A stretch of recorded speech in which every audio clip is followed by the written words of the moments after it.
pay their medical bills because those bills were, the money was locked up in a bank that has failed.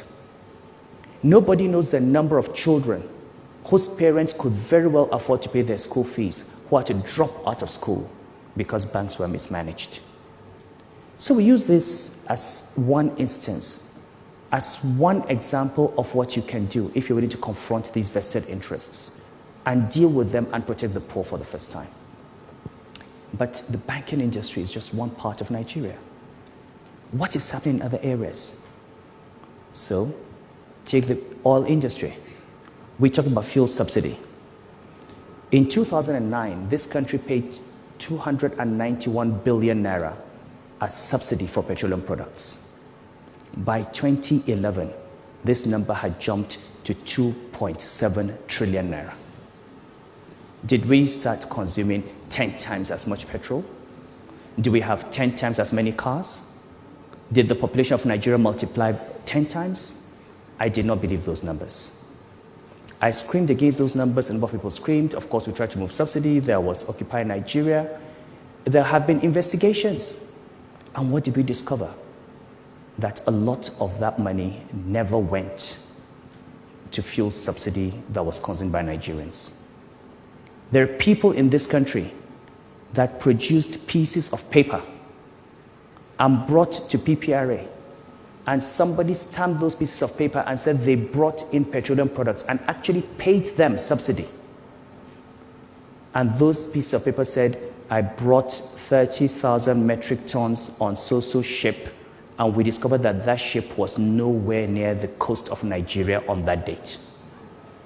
We have seen vessels that did not even exist, that had been retired on bills of lading, and money has been paid. And you know what? None of them, as I speak to you, has gone to jail.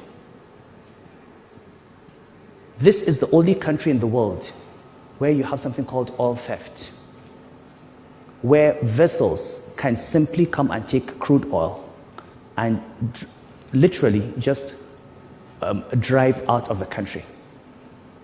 You see the numbers every day, 100,000, 200,000, 400,000 barrels a day. Nobody even knows. 7.3 billion naira. How does anybody take oil in a vessel and leave a country? We've got the Navy, we've got NIMASA, we've got security services, you've got the oil companies themselves.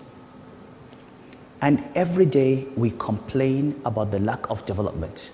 We don't have development because vested interests continue to rape this country and continue to take the money out. And the only way you're going to move from potential to reality is to stop preaching and start asking yourself, how can we overcome the fear of vested interests and how can we confront them? And if there's one thing I learned from banking, it is that they are not to be feared. They stand on quicksand. They've got only two tools. They're not very intelligent people. It doesn't take much intelligence to steal. If they were smart, they probably would not be stealing. They'd find other things to do.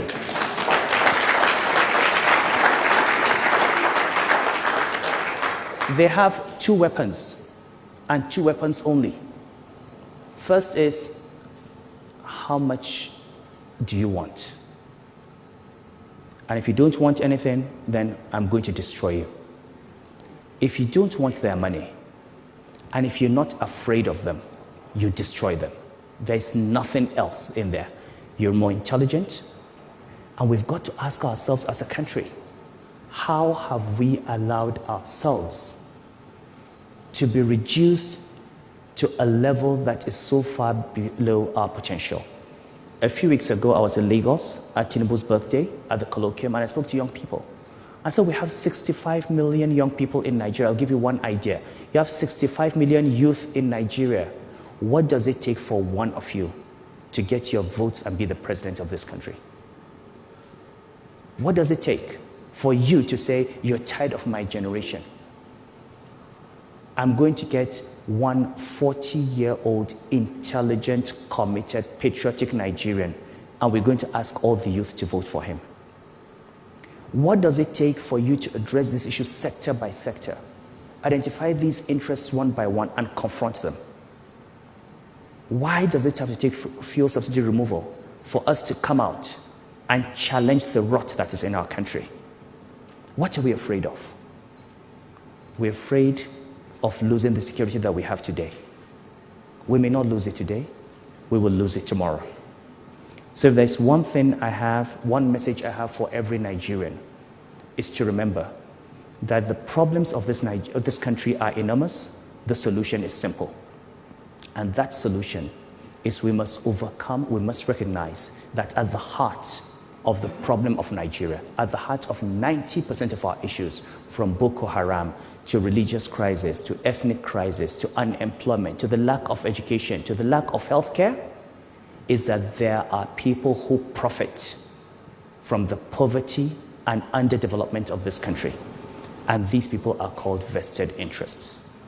And so long as they remain entrenched, and so long as we do not overcome our fear of them and dislodge them, we are not going to find a solution to this problem, and we're not going to reach our true potentials. My time is up. Thank you very much.